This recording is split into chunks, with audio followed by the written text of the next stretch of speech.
Hi everybody, we're going to go ahead and get started because we're going to be having a guest lecture today, which will start at 1:45. So welcome back. We, just in terms of where we are, a few different quick logistics things. The midterm, as everybody probably knows, is on Wednesday. It'll be in class. You're allowed to have one side of a normal sheet of paper in terms of your sheet of notes. All the material through today is going to be eligible for the exam. That was also in the Ed Post. And you can see that post for any additional information around midterms and prior exams. Because homework 2 was only due on Friday, and a lot of people used late days through yesterday, we won't be able to grade it in time for the midterm, but we will release solutions. So those will be available by the end of today. All right. So let's start with a quick refresh your understanding. This is on the polls. And then I'll do a quick recap of RLHF before we dive into our guest lecture.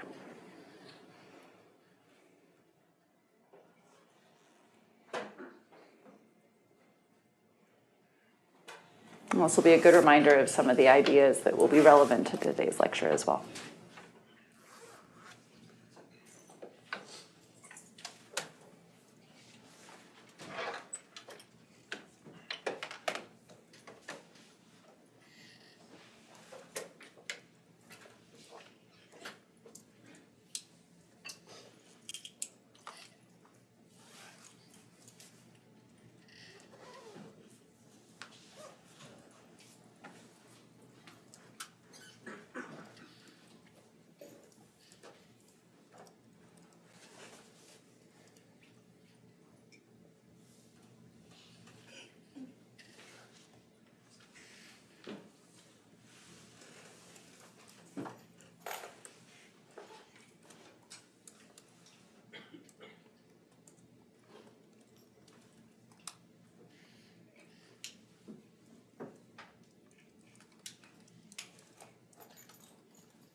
All right, we have pretty good consensus on the first one, that this is true. The Bradley-Terry model expresses the probability that someone will select one option over another option. So this is true. And we have pretty good consensus that the last one is false. In RLHF, we do not update the model after each PPO rollout. There's a little bit of disagreement, particularly about these two. So why don't you turn to a neighbor and quickly see if you can resolve this.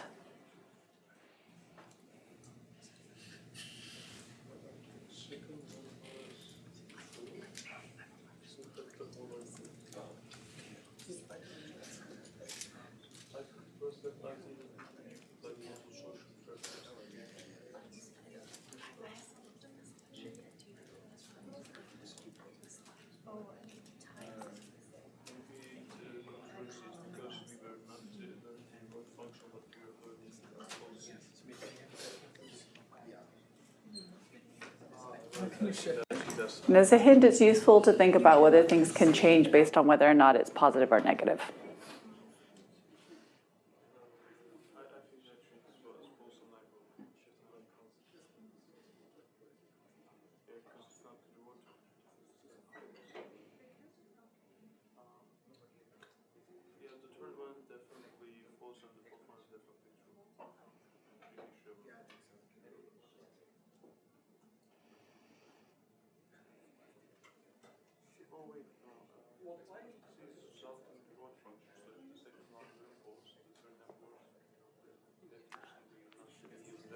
All right, I hope everyone got a chance to think about that for a second. So the second one is true.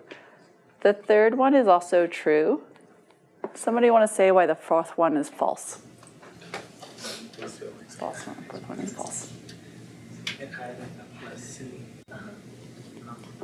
No. Yeah. If you multiply by a negative constant, it'll flip preferences. Yeah, exactly. So remember your name. So what that is exactly right. So if you multiply by negative, of course, that's exactly flipping all the rewards. And so in general, that will not preserve preferences. You can shift it by any constant. And if you go through the math, you can see that the exponentials will all cancel. So that part is true.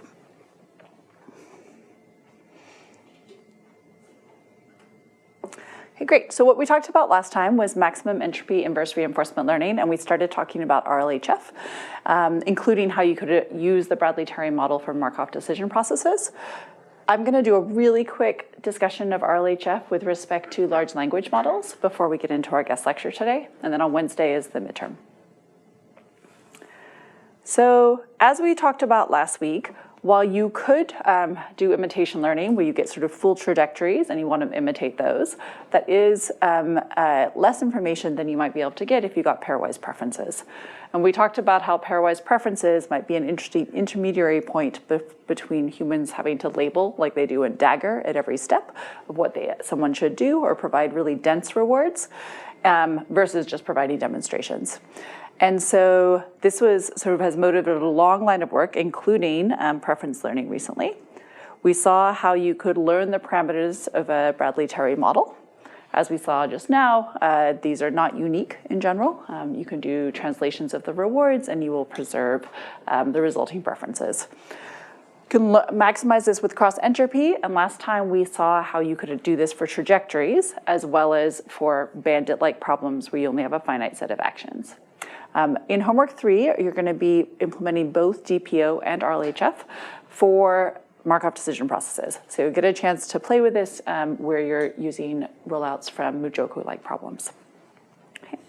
But before we go on to our guest lecture, I wanted to just briefly go through how you go from doing this sort of approach to learning reward models all the way to ChatGPT.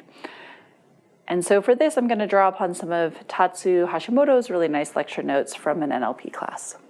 So recall from the start of the reinforcement learning course, we looked at this sort of pipeline from ChatGPT. And here we had the demonstration data, collecting the comparison data, and then optimizing a policy. So now we've seen sort of how those last two steps happen. So in particular, you can generate pairwise preferences, or in fact, you can generate full rankings, and then use that to learn a reward model. And so while we thought before about different ways of doing this, as a particular example involving language, you might say someone might prefer an earthquake hit San Francisco, there was minor property damage but no injuries, versus a 4.2 magnitude earthquake hit San Francisco, resulting in massive damage, versus Barrie has good weather, but it sometimes has wildfires and earthquakes.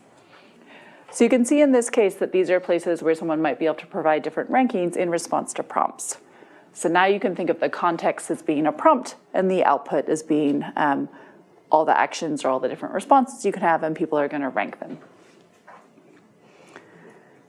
Now, sort of building on that, before you actually do PPO or something, you may want to try to check the quality of your reward model. And this is something that you can think about for homework 3. So in general, depending on the amount of data you have and the complexity of your reward model, you're going to be able to do a better or worse job of being able to try to capture the underlying latent reward model of people. So in this case, this is looking at different model sizes, and these are big models. Like a lot of the models that people have thought about historically are things like linear models or, then neural network models, but these can be extremely large models. They can be on the same order as large language models. It's not uncommon to see 7 billion parameter reward models. And what they're looking at here is sort of validation accuracy. And so what you can see here is when you start to get enough data and you have a big enough model, then you can start to capture really complex reward models. And so that's a useful thing to think about when you're thinking about your projects or you're thinking about homeworks of sort of what is the complexity we need in order to start to capture human preferences. Okay.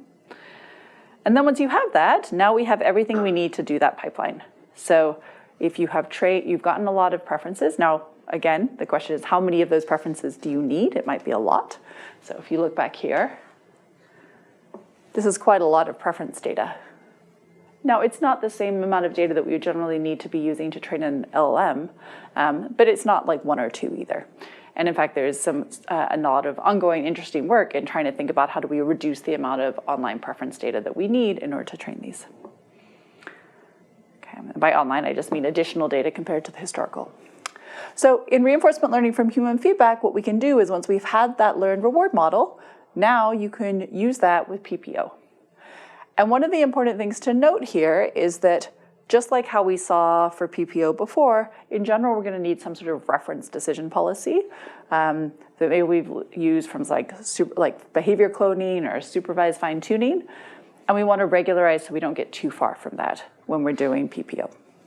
Okay? And so that sort of divergence is going to be just as important as what we've seen in the previous work. And one of the things that's been noted is that, perhaps not surprisingly, given the huge success of ChatGPT, this type of approach can make a significant difference. So by leveraging rewards and doing RLHF, there really was a substantial gain over previous approaches, even when you fix for the model size. So that suggests that changing the optimization function we're using and using the reward functions really can lead to substantial gains in performance. So I think something that's important to notice here is sort of like, well, what are we doing the reinforcement learning over, and how are we training the reward model?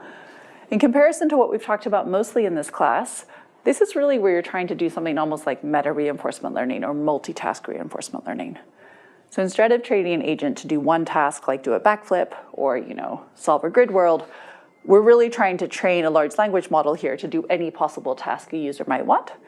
And so then when we're collecting data and we're doing sort of comparisons, you might have an enormous number of different tasks. So writing a thank you letter to making a website to lots of different things, all things that used to be previously considered different tasks, will likely be involved in this. So another thing that I think it's useful to note is that this is a comparison from 2023, also from Stanford. There's also been a lot of other work. This is a very important ongoing area to understand how good these approaches are.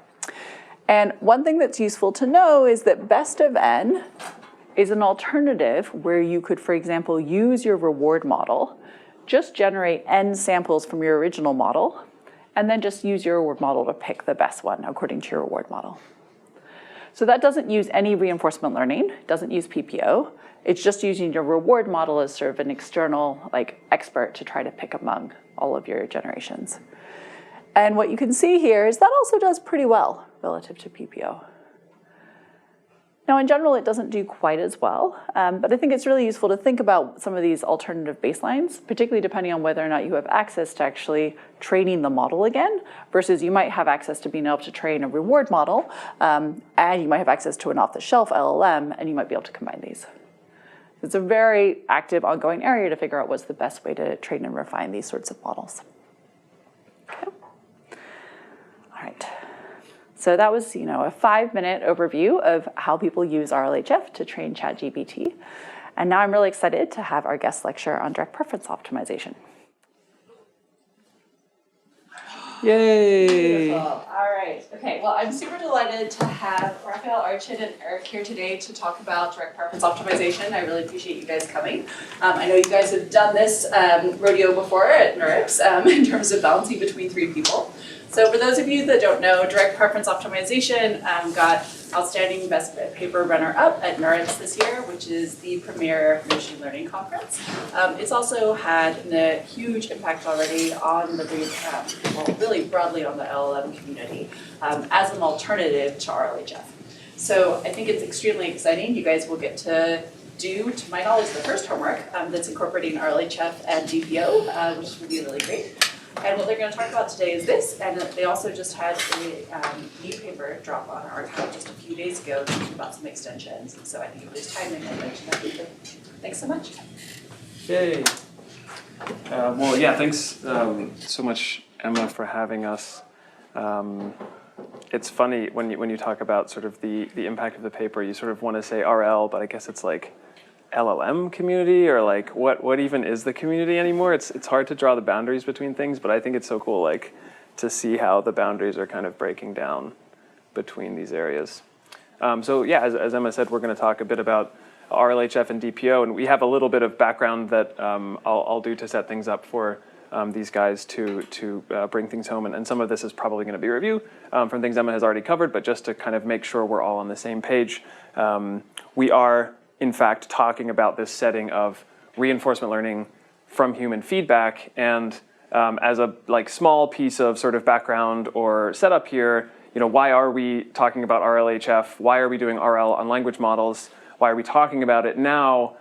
people did not start doing RL and language models a few years ago when ChatGPT came out. People have been doing RL and language models for a long time, but this sort of ChatGPT moment, so to speak, is something that I think really brought these RL methods to language models into the forefront of people's minds, because there was sort of a sense in which things really started working, for the first time in a way that maybe they didn't before. And a lot of this comes from being able to start from a really strong pre-trained model that already has a lot of interesting kind of sort of skills and pre-learned behaviors that we can fine tune. And so we don't have to start from scratch when we're doing RL typically on these language models, and that makes it a lot more kind of accessible to get some benefits from these algorithms. Okay, so RLHF, we have this 3-stage pipeline that is the thing that is sort of been popularized by ChatGPT. So in this first stage, I think Emma actually showed this same figure in her slide just a minute ago. So this isn't totally new. In this first stage, we were actually, there's really a step 0 here, which is do the unsupervised pre-training. This is when we just fit a big generative model of like a ton of text. This is again where we kind of learn some sort of meta-learn in some sense, some skills we're going to select from, and then we're going to collect some supervised demos. So from humans, we'll have some data set of prompts. Explain the moon landing to a 6-year-old, and a human is going to write sort of a sensible, good demonstration response to this prompt, and we're just going to do supervised fine-tuning here. And this is going to actually serve as that reference policy that Emma was talking about a few minutes ago, the thing that we're going to constrain our model to make learning a little easier, and also to avoid over-optimization of our approximate proxy reward function that we're learning from. In the second stage, that's when we do the learning of the reward model. So here's when we collect preference data. So we're going to sample responses typically from this supervised fine-tuned model that we learned in the first stage, and we're going to ask a human, or often a collection of humans, to provide ranking annotations over multiple draws from that supervised fine-tuned model. And we're going to use those preferences to learn a reward model. So a mapping from a prompt, a dialogue history, and a potential response to a scalar reward. And then in the third stage, we're going to do policy learning. So we're going to try to fine-tune that supervised fine-tuned model to generate responses that that receive high reward from that reward model. Okay, so the first step is pretty straightforward, supervised fine-tuning. We don't really need to talk about it very much. And again, Emma already covered some of these things, so hopefully this is mostly review, but of course, ask questions if anything seems funny. Like I said, the feedback here, the thing we're going to do is we're going to get preferences over responses from our model. Okay, so we're going to end up with some data set of a prompt, and this could be like a single prompt, or it could be an entire dialogue history, so multiple turns, and then sort of the most recent user message. And then this is typically going to be only 2 responses that we're going to give a binary preference over. You can do rankings over more responses, but the returns can be sort of plateau relatively quickly, and it's typically maybe better to have more prompts and fewer responses per prompt. I think it's worth mentioning briefly, like, why are we talking about preferences over responses instead of directly asking for reward annotations, right? Like, you could take your prompt and your response and just ask the human, like 1 to 10, how good of a response is this? And I think there are a couple of reasons for this. I mean, first of all, actually, in another set of slides, we have an example of this, which I think makes it quite clear. I don't think we have them in this deck, but if you take 2 different humans and you say, here's a prompt that says, write me a recipe for making a really good cake, and you ask 2 different humans, you have 2 different responses from your model, and for human A, you say, what reward do you give to this response and that response, and another human, you ask the same question. You can end up with the same ranking over responses, but actually a lot of disagreement in the actual rewards that you're giving. So people are not really calibrated to each other in terms of the absolute rewards that they're going to be assigning. And it's also just sort of more cognitively difficult to assign this absolute number in contrast to anchoring to one response and then just making a decision about, is another thing better or worse? So in some sense, I think of gathering preferences as opposed to asking humans to write high-quality demonstrations or asking humans to assign directly the reward itself is sort of a way to get higher return of annotation information per sort of unit of cognitive effort of the human labeler. So we're going to get these preferences, and now we just have this Bradley-Terry model, which is a very simple model of discrete choice in humans, which relates a scoring function, or in this case a reward function, so that's this R of X and a response Y here, to a probabilistic decision over 2 discrete choices. Okay, so here our discrete choices are, we have the thing that was labeled preferred in the data set and the thing that was labeled dispreferred in the data set, and we wanted to train a model, some probabilistic model, again, our reward model, to maximize the likelihood of this observed data. And we need to decide on some model that relates a scoring function to these choices in order to do maximum likelihood, and that is this Bradley-Terry model, which we can then simply do maximum likelihood in, or use this negative log likelihood of loss. Okay, so we're using this Bradley-Terry sort of conceptual model of choices, and this turns into a maximum likelihood loss. So we're simply solving a binary classification problem. So we have a binary classifier here where the logit is just our reward model, the difference in the reward we're assigning to the chosen response minus the dispreferred, the rejected response. That's just, we're treating that as the logit of a binary classifier and doing maximum likelihood. So once we do that, we get a reward model. We finished step 2 now. And now we need to just find a policy that actually optimizes this reward. And really, this is the RL bit, so to speak. And here we want to learn, again, pi theta. This is our policy that we're actually fine-tuning. We're actually learning here. And the objective here is, we have prompts, we have some data set of prompts or conversation histories, and in expectation for responses sampled from our policy. We want to achieve high reward, but that's not the full story here. Right? If we just optimize to maximize the reward here, like what can happen? I'm not sure if you've talked about this already. Okay, perfect. Anybody have any worries about just optimizing this objective, or are we good? Because this is okay. We could tell OpenAI like you can forget the rest of the objective. Talk a bit about DPO. Perfect. Okay, so one thing that can happen here is you remember. This is not a true reward function, right? This is something we learned from a finite data set. And so there's going to be some distribution in which this gives us accurate or meaningful rewards, and there's going to be, outside of that distribution, there's no guarantee this thing is going to generalize meaningfully. So what we typically end up doing is we actually have an additional constraint, a KL penalty from our starting model, that SFT model or a reference model, to say, I want you to maximize rewards, but I don't want you to drift too far from the starting model. Because again, our reward model was trained on preferences over samples from that reference model. Okay, so if we drift far from the reference model, we're sort of out of distribution for the data that our reward model was trained on. So we basically can start getting bogus reward scores if our policy changes too much from that reference model. Yeah? Is the reference model ever changing? It depends on the algorithm. I think the sort of original canonical version of RLHF, no, it was a fixed reference model, but there have been a lot of works since then showing like ways to update the reference model and use a moving reference model over time, yeah. Yeah? You mentioned that the data is coming from that reference model. You mean that like both those like YW and YL, they're both coming from the same model? Again, in the sort of original canonical form of RLHF, yes. Since then, people have proposed a wide variety of different sort of sampling schemes, a way to select what pair of responses do you show the human to get a preference over? But in sort of the original vanilla version of RLHF, yeah, you typically sample 2 responses from the reference model, get a preference over them, and use that to learn your reward model. I heard that like in practice, but like responses like come from like the same model with different temperatures or like different models. Does that like in theory kind of mean that we're doing something wrong? Well, I wouldn't. I mean. I'm not sure in theory it means you're doing something wrong. I think like one way to think about this is, again, like we want our reward model to perform well across the state action space, right? So like, if you think of our state space being, or our context space being the conversational history so far, and our action space being the response, like you want to have good coverage over this space so that you're going to get meaningful rewards out when you actually update your policy. And so, in principle, yeah, we would like to be able to cover this space, assuming we have a model that has high enough capacity to model all of it. We'd like to cover as much of the space as possible. So yeah, like a more diverse preference data set is very helpful. And there's some trade-off sort of between we want to concentrate our preference data set on the things that are high quality, but also make sure we do cover a wide variety so we don't sort of overestimate rewards for bad stuff.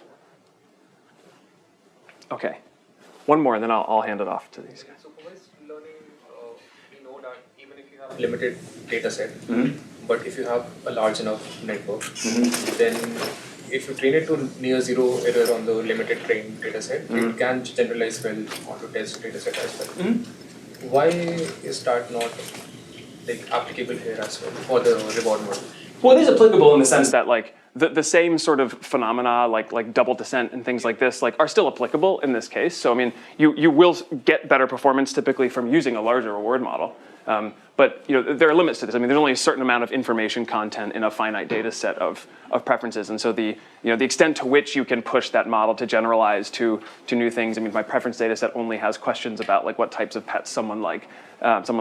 It's just not going to tell you anything about quantum field theory. No matter how big you make your model. So there are limits. But yes, I mean, you would expect some level of generalization. Okay, cool. So that is a primer on RLHF, and basically, unfortunately, what we end up with is this, if we're doing PPO, for example, this ends up being really, really, really complicated in the policy learning stage. So there are a lot of moving pieces here, and I guess you all will have the distinct pleasure of implementing this for your homework. Congratulations. But there are a lot of moving pieces here, and that was sort of one of the motivating reasons for why DPO came to be, basically, was that PPO, turns out it was a little bit tricky to get it to work for a particular problem that Rafael was initiating some research on. So anyway, that's sort of the background on RLHF, and I'm going to leave it to Archit now to give an overview of DPO. All right, thanks, Eric. Is this working? Okay, cool. All right, who's ready for the fun math stuff? So you saw the scary picture here, and really the question we wanted to start with is like, do we need to do all this just to like fine-tune our model according to human preferences? And unsurprisingly, the answer is going to be no, so like be prepared for the ride. We saw this objective earlier, and kind of before we go into the math, like I want to just give a high-level picture of what is going to happen here. We had some reward function which kind of told us what humans like and humans do not like. And right now we're parameterizing that as a separate network, saying that this will give us a score for which answer is good and which answer is bad. Now, really, can we like sort of leverage the idea that our language models have these probabilities over completions? And the completions right now represent any distribution over the internet, but can we like overload it somehow to basically represent, can we only put probability on things that humans like? And that's roughly the idea we're going to try to exploit, is that there's essentially a mapping between the language model and the reward model itself, one-on-one mapping that you can use to directly train the policy on preferences themselves. And towards the end of this, what you're going to have is a distribution over responses that are not just arbitrary text responses on the internet, but responses that humans like. And that's where direct preference optimization will come in. How do we do that? That's where the math is going to be. So we saw the RLHF objective, which is essentially we want to maximize the expected reward over completions, and we have a KL constraint to the reference distribution.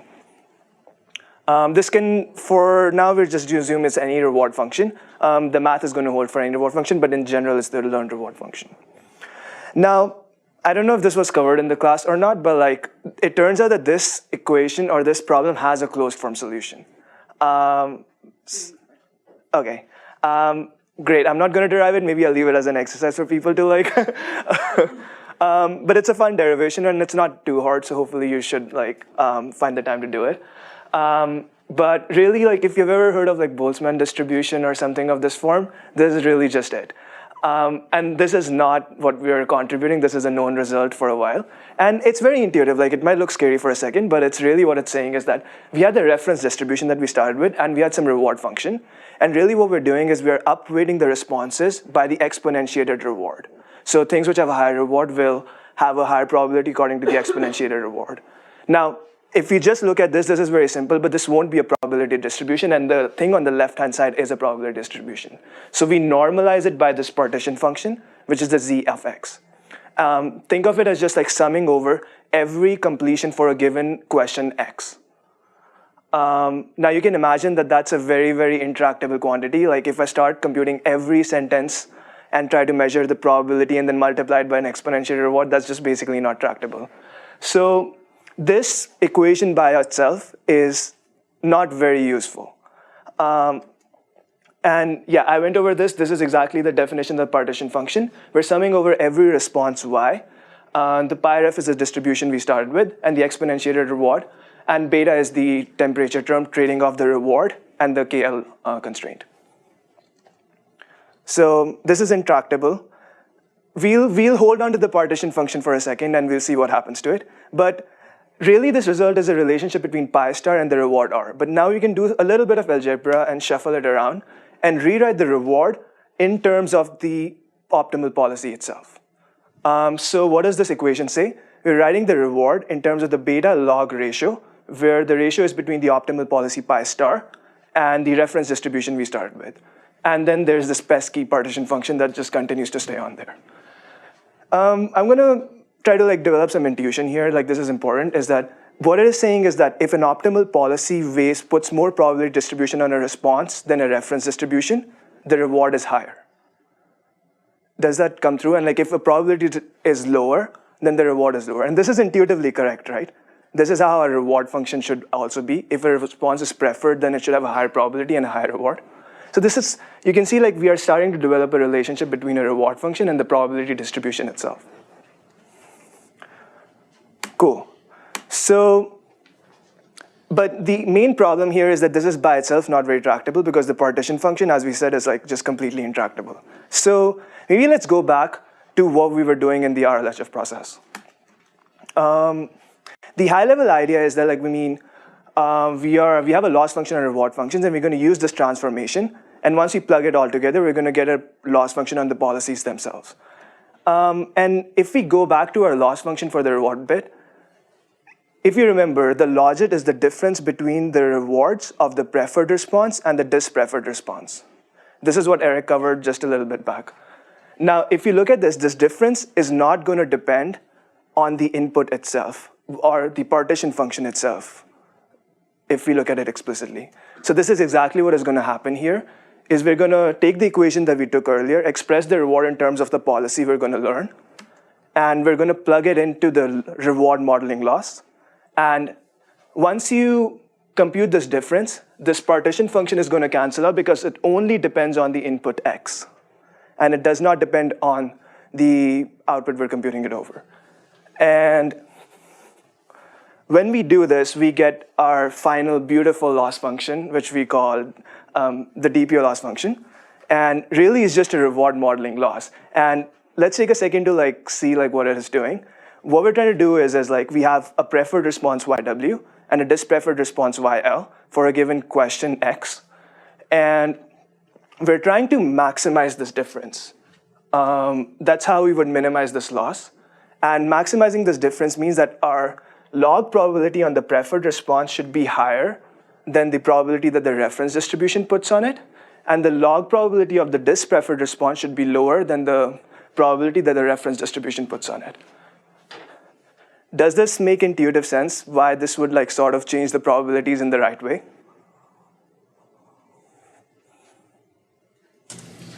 Cool.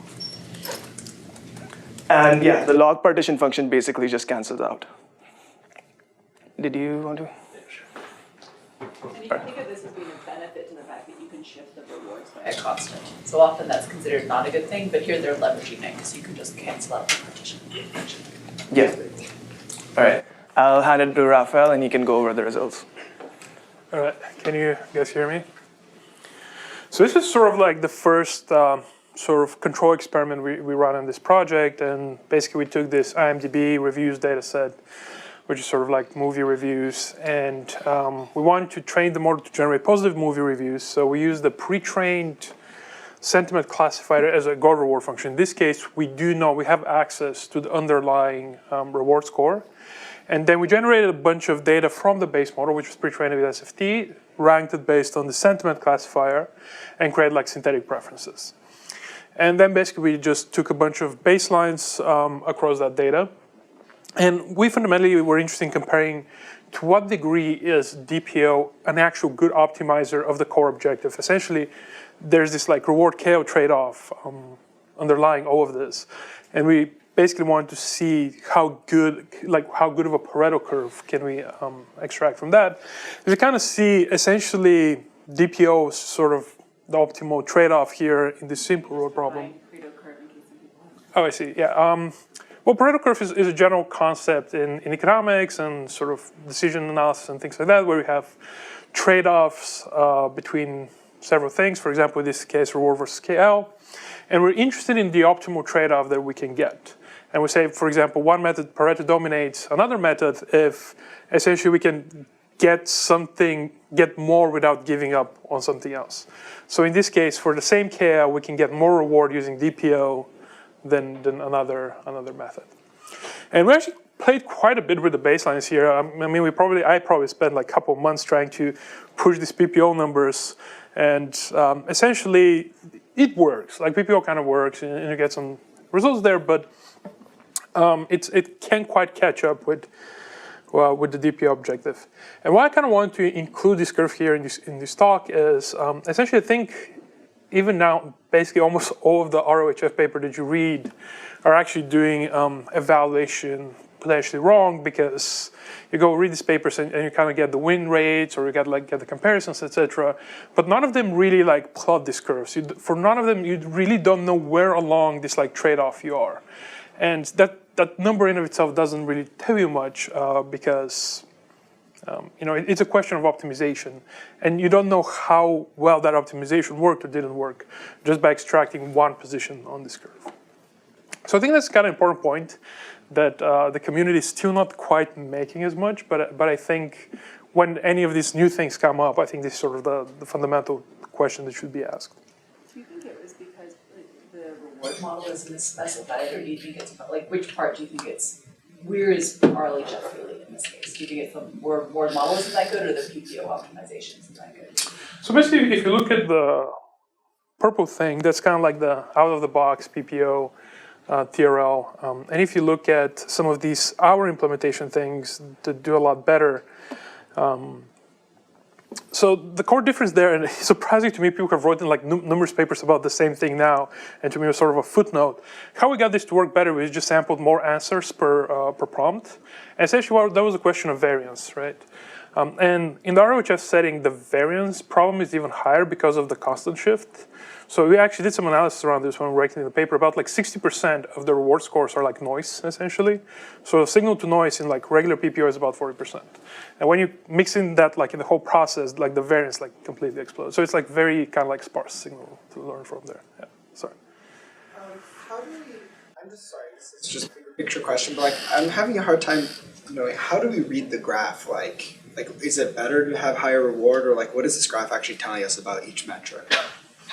Yeah, so I mean, obviously it's better to have higher reward, right? This is a core concept of reinforcement learning. You want to maximize reward. But essentially from the ROHF setup, we maximize the reward subject to a KL constraint, subject to some KL cost. And what this graph is saying, like for basically is plotting you for a level of KL using each of these baselines, how much reward can I get? And you want that to be basically, as I said, Pareto optimal in the sense that like you want to get the most reward for a certain level of KL. And the other point I made is basically people compare only like win rates or essentially reward, but they don't tell you at what KL. So you can like compare, for example, you can compare this DPO point to this PPO point, and like this PPO point will appear better, right? Because it has more reward. But fundamentally, as an optimization algorithm, that's not the case. This entire model is interpretable, or can you explain what's going on under the hood? Or it's just optimization math? What do you mean by interpret? So if you provide feedback, right, the behavior will change. Can you explain the whole process, or you cannot explain the whole situation? If you put in noisy data, for example, can you debug it? You explain the whole process? Yeah, I mean, I think that's a more complicated question than it seems on the surface. Like there's whole lines of research on basically RHF with noisy feedback, RHF with multimodal feedback, plurality of alignment. So it's not quite like answer I can give you like in one sentence, right? Well, it's a lot, yeah. Can you explain again why we have a bad signal to noise ratio in normal PPO? It's a long question. There's like a whole section in the paper. It's about half a page. It's not like one sentence kind of line. Yeah. But essentially, like, by sampling more answers per response, it kind of like goes away. Can you explain what the reward means for sentiment generation? Yeah, it's basically the sentiment of the sentence. And 1 is very good sentiment, 0 is very bad sentiment. So like movie reviews. Yeah. This one's hopefully a one-sentencer. Just for our appreciation of the graph, about what KL divergence trade-off would you choose in a real model here? Like, is it that like you might choose something like 10, so we're really in that region, or is it somewhere much farther? It's very much model and data dependent. Okay. Yeah, I mean, this graph means absolutely nothing in a summarization set. Gotcha. I think maybe like just to like, I think it's very hard to choose a specific KL, but usually what people do is measure performance on other benchmarks Yeah. they care about, and usually they find that if the KL is smaller, the performance on other benchmarks is preserved. So you typically try to like err on the side of like lower KL. And yeah, I mean, there's no specific number, but like wherever you find like your MMLU performance is great, that's where you like stop. Yeah, in the interest of time, we had a bunch of other experiments in the paper, which kind of like show, but basically DPO works. But I think really like the testament to the algorithm is that it's kind of been like widely adopted both in the community and in larger scale. This was maybe a little outdated. I haven't like looked at this recently, but a couple of months ago, this was basically the Open AOM leaderboard on Hugging Face, basically a leaderboard of open language models, and I think 9 out of the top 10 models were trained with DPO, and it's kind of the open source community. And since then, you know, even institutions have taken this up. In particular, this is taken from the Mistral paper that basically they used DPO exclusively as their RHF algorithm. And as you kind of know, basically, you know, some of the strong Mistral models are somewhat competitive with GPT-4, for example. So we do definitely have evidence that this works at very large scales. And from basically like last week, we now know even Llama 3 is using DPO as part of its optimization pipeline. Interesting enough, it's actually using it mixed with other things. So basically, the TLDR is this kind of algorithm sort of works. And you know, we're seeing it kind of like taken up more and being used for more and more things. So this is kind of like where the paper ends. Since then, there's been like a ton of other works that we have done and other people have done. Thought a lot about what to kind of talk about this from those works. For example, I heard you guys have learned inverse max entropy, inverse reinforcement learning. You can actually derive DPO as an inverse Q-learning algorithm in a max entropy RL setting. It's not necessarily trivial, but it is possible. And that paper is called like your language model is secretly a Q function. So you can, for example, you can do that. I've heard you're gonna use sort of RHF on control problems.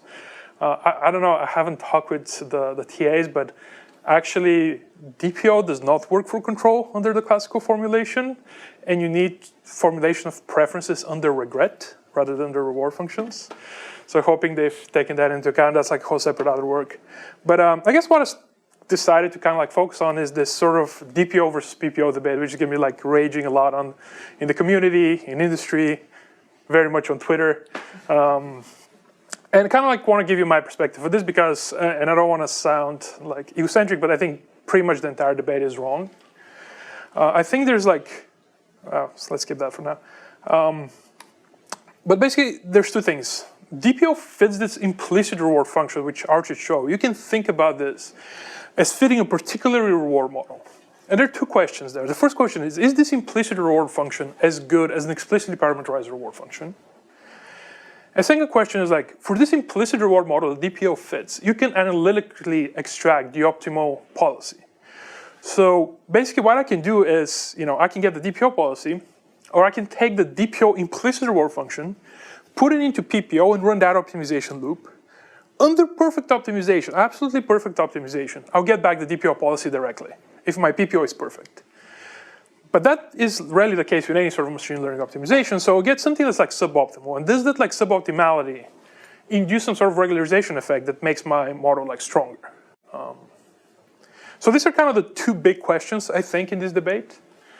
So kind of they've been kind of tackled recently. There's this thing called came out Reward Bench, which is a large-scale evaluation of reward models. And as DPO is both a generative and a reward model, discriminative model, we can evaluate DPO models as rewards. And basically on several scores here, we have this chat, safety, reasoning type of tasks. So this, for example, shows scoring preferences based on like dialogue and chat. You can see the top 4 models are all DPO models and outperform, for example, proprietary models, much bigger and sort of closed source ones. And on reasoning, the top model is this proprietary Cohere model, but the next like 5 are all DPO models. So, and you know, obviously like there's always more work to be done, more evaluations to be done. But in my mind, this sort of work kind of like solidified this, that the DPO implicit reward is about as good as like the classic ROHF reward. Like there's not, we're not losing generality, we're not losing capability for considering this implicit model versus an explicitly parameterized one. So the other big question is then, does using a weaker optimizer, such as PPO, provide a better solution, gives you some sort of regularization? And basically started to look more into this recently.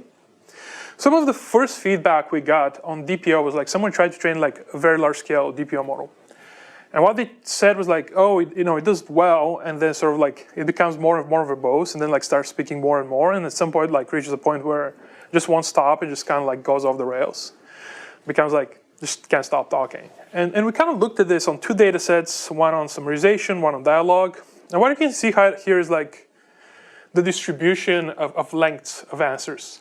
And the blue distribution is the preferred answer, and the red distribution is the dispreferred answer.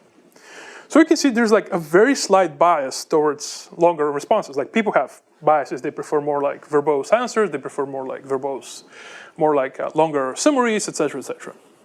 But once we train with DPO, under every column is like a separate level of regularization. Under any level of regularization, this is blown way out of proportion.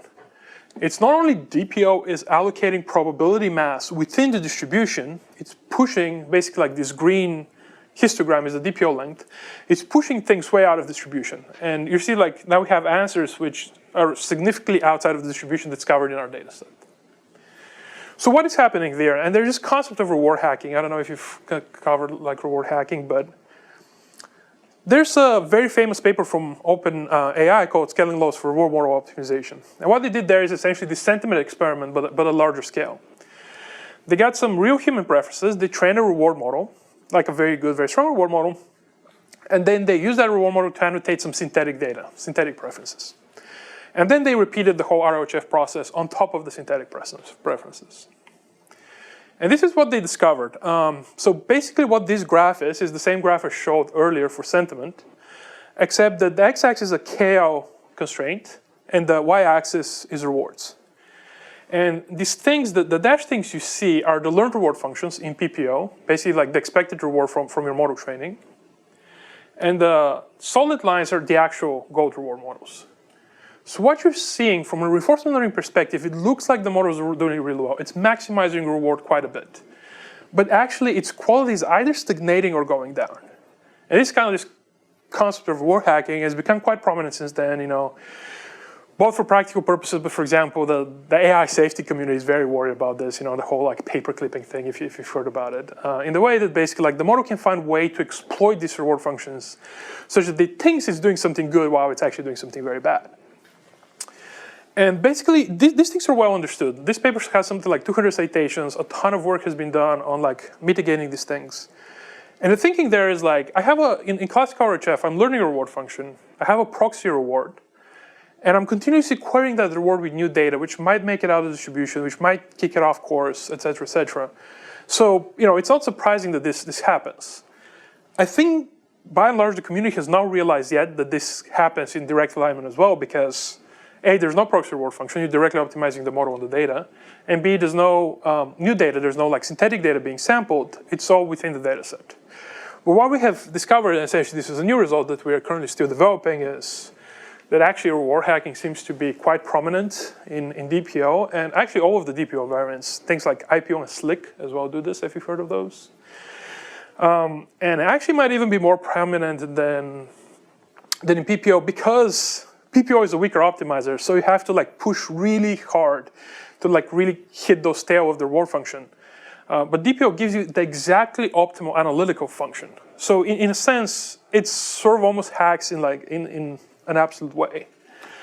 So yeah, this is currently, I think, part of the dialogue and the kind of the research that the community is not quite figuring out yet, and that's my goal, to put these things out there that yes, this same reward hacking phenomena, very surprisingly, because it sort of goes against all the intuition we've had from before, happens in this sort of algorithms as well. Right. So it's kind of the same type of plot you see on the left. The x-axis is a KL divergence. Y-axis here is GPT-4 win rate, so basically judgments by GPT-4. And each checkpoint, each data is like a different checkpoint evaluated, trained with DPO. And kind of similar to before, you see that basically it's like different model sizes. And these are different data, but sort of what I'm pointing out here is the pattern, this hump-shaped pattern. You kind of see like the more you train, you sort of like the higher KO you go, actually your performance doesn't improve, it goes down. So it's sort of the same reward hacking phenomena. The theory tells you that this thing should be monotone, like you give up some KO, you get some reward, but that's not the case. And kind of the point here is like this seems to be more prevalent in this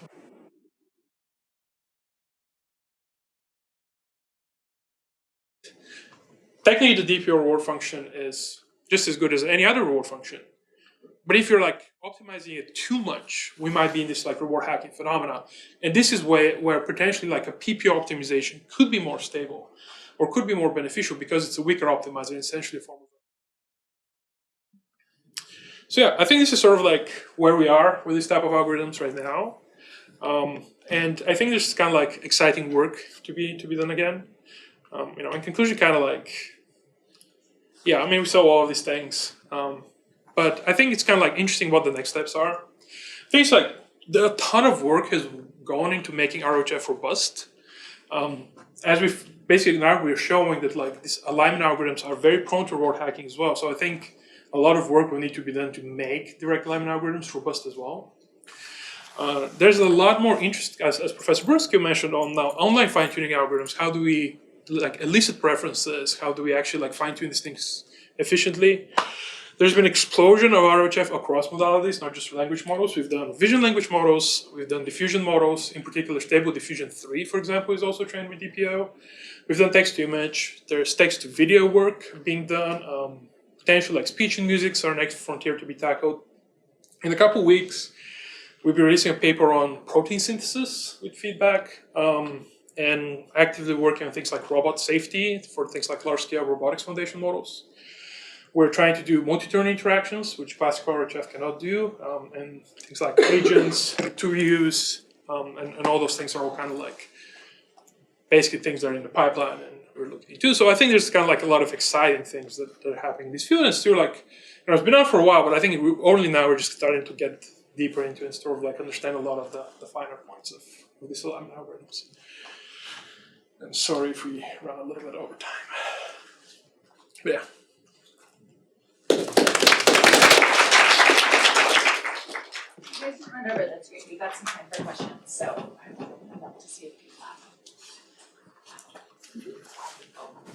Isn't like reward hacking implicitly induced by the Bradley-Daly model itself? So reward hacking of itself is a finite data type of issue, right? If you have uniform data coverage over everything, reward hacking will go away. But it is fundamentally like a finite data thing. But because you have like ratios, like exponentiated ratios there in the reward formulation, and you're using that everywhere, because your model will try to maximize that, it will essentially try to skew that ratio, right? If like I'm wondering if you had some other reward function, then maybe. Yeah, it still happens. So if you use hinge objective, it still happens. If you use like a square type objective, it still happens. And basically think about why this happens. So if you think about it, it's like you see that you're half cheater running along, and like basically imagine you're half cheater and your target speed running a target speed of 10, and you get like running target speed of 8. That's better than running target speed of 7. Running target speed of 9. That's running better than target speed of 8, etc. And then you think about, well, probably running a target speed of 11 is better than target speed of 10, but you've never seen anything running a target speed of 11, so you just extrapolate in a way that's just wrong. It's basically like this picture, right? You think long things are better, so like longer things are always better too. Good question. Yeah, it's kind of a niche question, but I'm kind of wondering, so like what if for a particular prompt, like all of the samples aren't that great, but obviously whoever's ranking them has to rank all of them and doesn't have any way of indicating that even the best sample isn't that great? I was wondering if there's a way to account for that, like any sort of weighting that could be applied to the rankings that would indicate that the rankings are more or less confident overall. No, I don't have, but like, I mean, feel free to interject, but like, that's a great question. Like, I mean, I think general problem around like, this is almost like the exploration problem in RL, is that if you do not like ever see like good trajectories, what are you going to learn without it? I don't have any easy answers, frankly, but like, I think some things that are work is like, there's other forms of feedback as well. So this is like comparative feedback where you're comparing two things, but like you can give thumbs up, thumbs down. And then if all of them are just bad, you can sort of optimize in a different way such that you're downweighting most of the responses. But yeah, this is a good open problem to look at. I think the explanation point is important too in that like, one thing that people ask a lot is, oh, how can DPO work? Because like with PPO, you get to sample from your policy during training, so you can like explore, and like that has to be helpful, right? Like DPO is just from your fixed preference data set, and you're never sampling during training. But I think your question actually points out the fact that in some sense, because we have this issue of we're optimizing only a proxy reward, we don't get to optimize the real reward.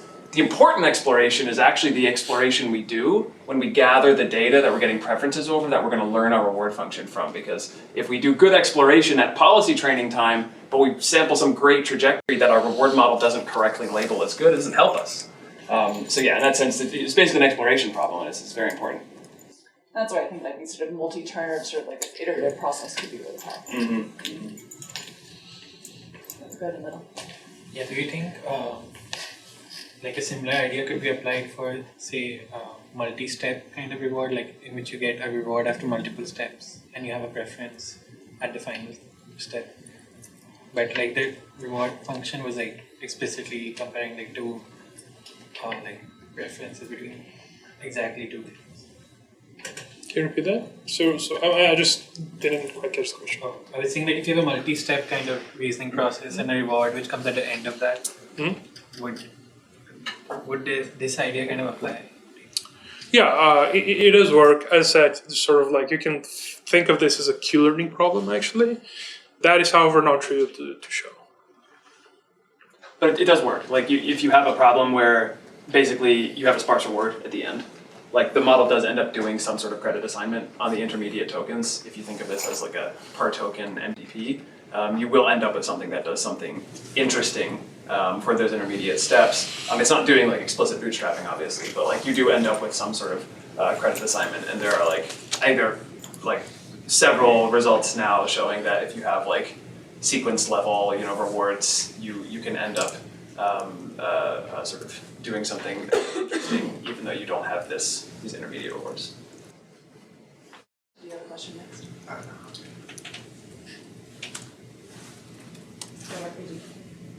Oh, yeah. Can you go a few slides ahead, like when you talk about like the synthetic data? Yeah, just here. Can you just explain again, like, what the difference is between like the real and synthetic, like what they're doing in both cases? Yeah, it's sort of the same sort of sentiment problem I was talking about before. They had real human data and trained a reward function on this. So they want to be able to measure the real reward function. So they get this goal reward model, which is trained on these real human comparisons. And they generate data from their base model and rank that data using this goal reward function. So essentially they have access. They can query the goal reward function and know what the actual score of this like synthetic generations is. So basically, they can like essentially create these graphs. Okay, so the reason we're getting reward hacking here is because we're not using like the actual reward function. We're using like this synthetic reward function. If you train on any like reward function with the finite amount of data, and if you do like in the limit of like infinite data, you would probably not see this phenomena. But like because you're training on finite data, there will be like errors outside the distribution it is trained on, and some errors would like skew positive or like overestimate the reward, some would skew underestimate the reward.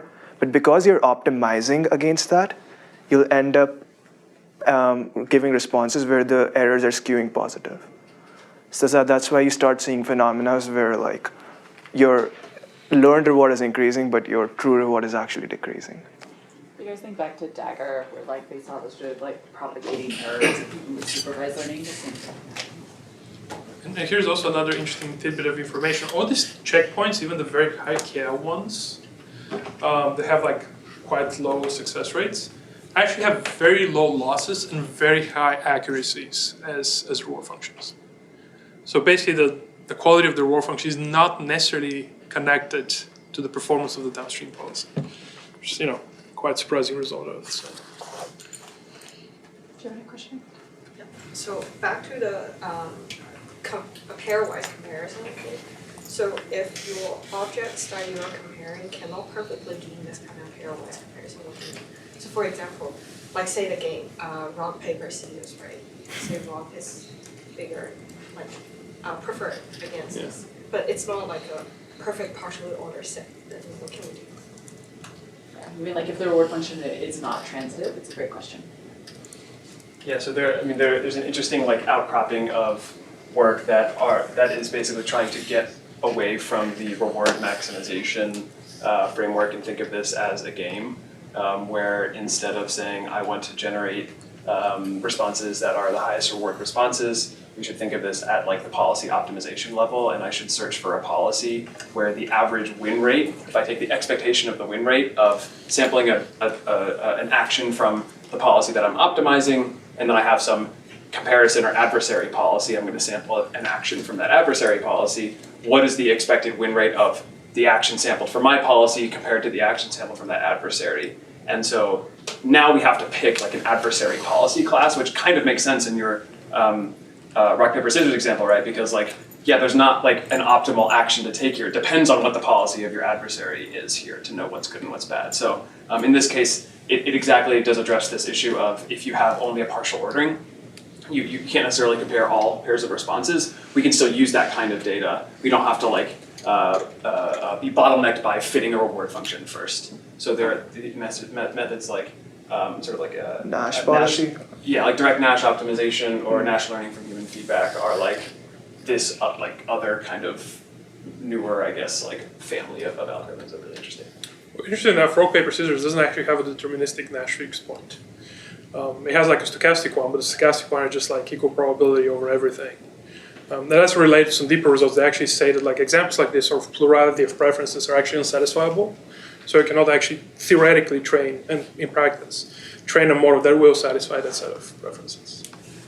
I think one way that is motivated too is if you have different distributions of populations with different preferences, even if each of them are internally consistent with transitivity, they may not be across.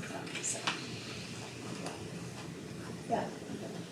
So assuming that reward hacking is not happening, what in DPO prevents it from taking large steps in the optimization? What do you mean by that? Assuming reward hacking is not happening, is there something that DPO is doing that's preventing it from taking too large of a step in the optimization? I think the KL regularization, if you look at the beta term, if the beta term is higher, the sigmoid essentially saturates after a point, right? And if the beta term is higher, you have to increase the differences less to satisfy the loss. So roughly the beta controls how quickly you change the loss function.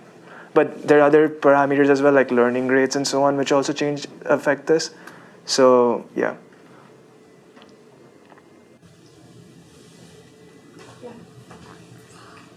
I think for this reward hacking problem, one of the methods that people usually try to use to address this issue is using ensemble models, right?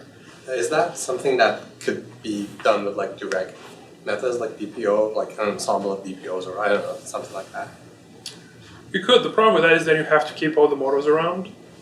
But there's smarter ensembling things you can do. Yeah, you don't have to have complete copies of your entire model to have an ensemble, for example. So you can ensemble sub pieces of your model, or even represent your reward model as a distribution instead of a single scalar. And this starts tying back into these situations where we have a variety of preferences in our data that aren't always consistent with each other. One way of modeling this data better is to say, I have a sort of, a non-deterministic, or I have a multimodal reward function instead. And if you have a way of representing this with this generative, model architecture, then you can still just stick this into a DPO looking loss.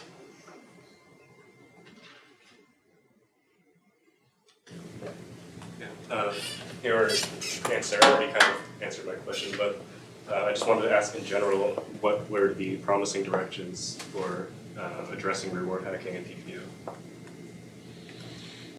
Well, I mean, there's like a number of reward hacking works on classic RHF. There's like a huge number of those. Some of those transfer pretty straightforwardly. Here's something I'm kind of excited about, and interesting enough, that came from the open source community in a way they didn't actually understand what they were doing. They kind of like stumbled across this like very randomly by a very questionable group of researchers on Twitter. What they discovered is basically if you just take a bunch of like random like RHF models and you just like literally weight average them, like they just become better. Like take the weights, like take the average and it just becomes better. And it turns out there's like a ton of work on this from like 2018 around the optimization landscape of these things.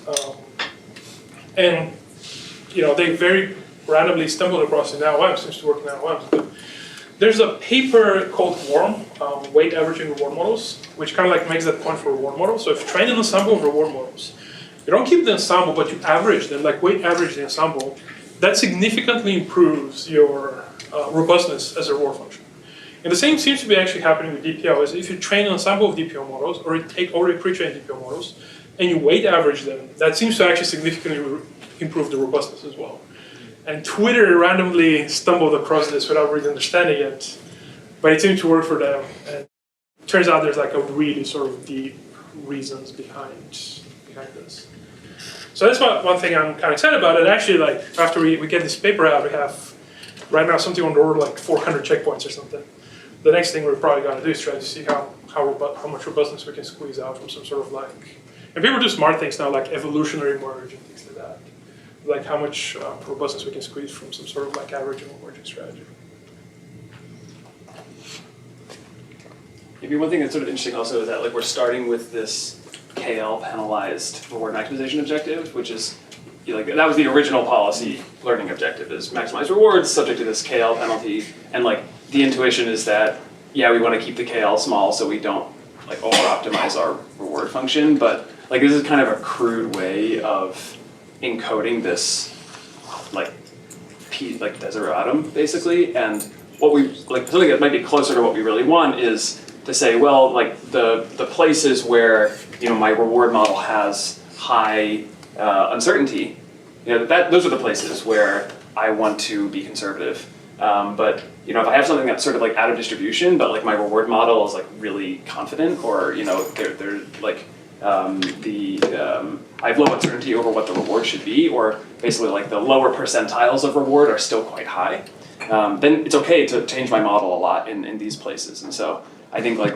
one direction I think is also interesting here is getting away from the KL regularized policy optimization objective, which is nice because it gives us this one-to-oneness from like policies to reward models, but is also like, I don't know, it's possible this is a bit too crude and it like leaves some performance on the table because we're over-constraining our policy.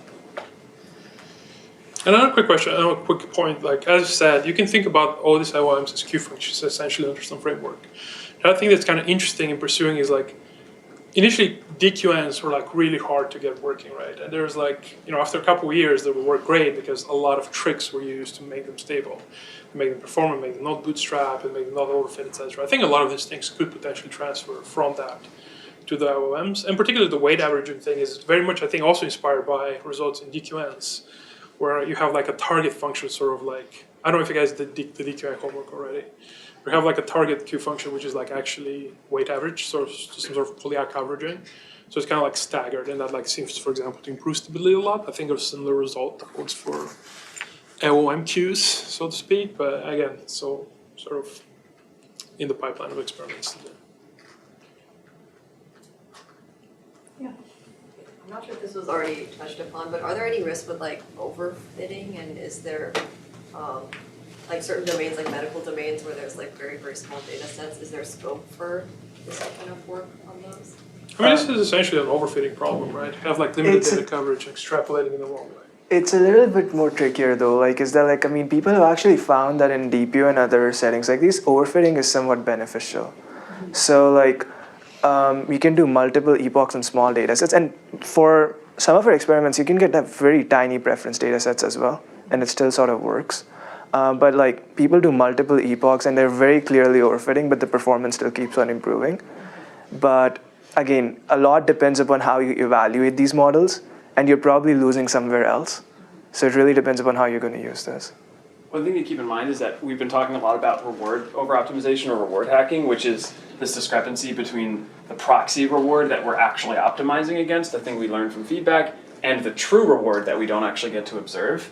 But there's another discrepancy that we haven't really talked about that Archit just mentioned, which is that when we evaluate these models, in practice, we're actually typically not evaluating average reward. We're typically evaluating something like more like a win rate, which is comparing to some baseline policy or something. Or so the setup is more like almost a satisficing rather than a maximizing kind of situation. And so that's like another layer of disconnect between the thing that we're using as our training objective and the way we're actually the thing that is actually providing utility for the human or like the person who's actually building this thing. So there's another layer of where we can get overfitting in a sense to the objective. Yeah, so my understanding is it's kind of like two stages. The first one is the normal like supervised training of the language model, and then the second stage is the DPO training, and then you use like the KL divergence as a means to make sure you're not like moving too far away from your original supervised model. It seems like two stages. Is it possible to like combine this preference learning during the normal supervised training? So like as you're like training the model from the start, you're also taking into these. Because it seems like you're using KL as like kind of a proxy for making sure it doesn't move too far away, but if you do them at the same time, maybe it'll help address that. There are a few works that have like tried to, so you're talking about merging the supervised instruction tuning and the preference tuning part? Yeah, because they're one after another right now, right? Yeah. Yeah, so there's a few works that have tried to do that. I think it's still an active area of research, but like the general idea why, like, so maybe it's like useful to understand why we even do instruction tuning before doing like RLHF, is that it kind of, when you start with a pre-trained model, it will give you gibberish responses which are not even aligned with the instruction you're giving. So the instruction tuning sort of helps us generate the right preference data set, like where you're starting to follow the question being asked. So typically, in a very typical RLHF pipeline, when you don't even have a preference data set to begin with, that's why you do the instruction tuning bit. But like, I mean, if you have preference data sets already, people are coming up with methods where you can both combine instruction tuning and preference learning bit into the same optimization algorithm. They're not very different. They're usually like some elements of like the loss functions you already see. But it's still somewhat of an active area of research. Yeah. But like, could you do like maybe a Dagger-esque kind of thing where you train the model and then like you do fine tuning at one point? There's methods which do that as well. Okay. Yeah. In my personal experience, that didn't work very well, but like there are papers that claim that works really well. So like, We've also had problems trying to get Dagger-like stuff to do. So it doesn't mean it's impossible. Yeah, it doesn't mean There's a lot of details that I'll go into these. So like, I mean, yeah.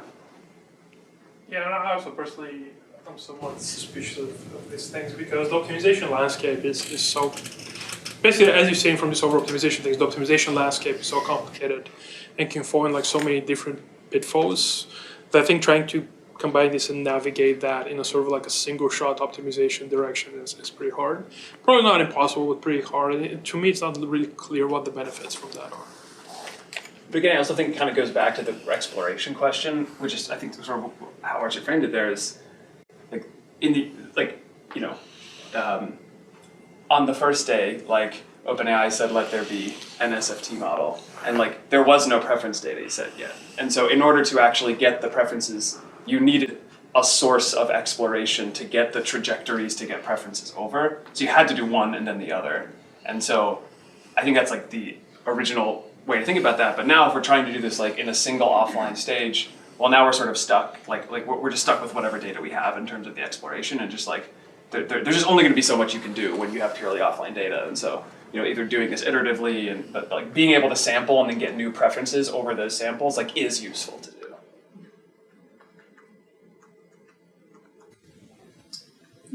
So you mentioned the discrepancy where we're training to like maximize the reward function, but then during evaluation we're evaluating based on like win rate.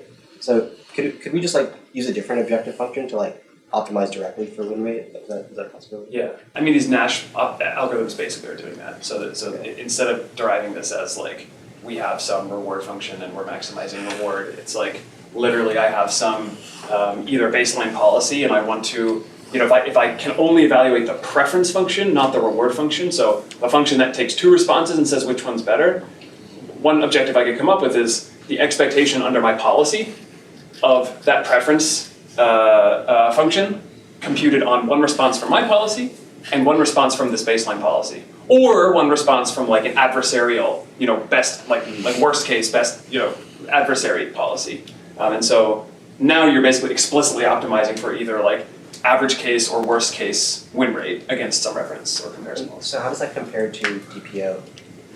Depends on who you ask. I mean, the papers introducing these methods like show improvements. I mean, I think one of the ways that it's helpful is that you're not, again, like going through a reward function, and so you're not requiring, you're not explicitly training to have some complete total ordering over all of your responses, and so like this can be helpful. It's not as like constraining of a sort of framework to think about. At the same time, like any policy we end up with compared to some reference model, we can interpret as a reward function. So like, I'm not exactly sure how to think about the advantages there, but yes, like if you look at the experiments in the papers, they will say like, yeah, we have improvements in like win rate, which kind of makes sense, right? You're evaluating with win rate, and now we're training for win rate instead of training for reward maximization. It's not that surprising. You can see improvements.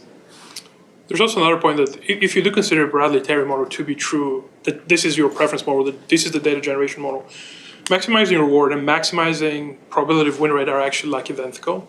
So as I said, like this reward maximization thing, because of the free parameter, has very high variance. So what OpenAI does in other papers, but it's always like a footnote in like a 100-page paper, is they actually normalize the reward functions. So they subtract some human baseline. So like the reward of the human completion or the human data is like 0. And what this gives you is essentially actually the log probability. Like then the reward function they optimize with DPO is the log probability that generation is preferred over the human generation under Bradley-Terry.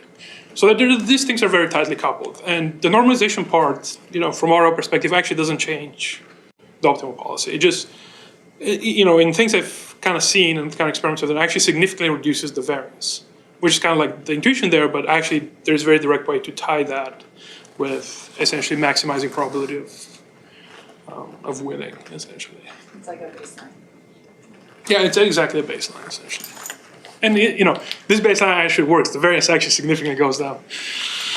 Why don't we do one more? Somebody, is anybody who hasn't asked a question?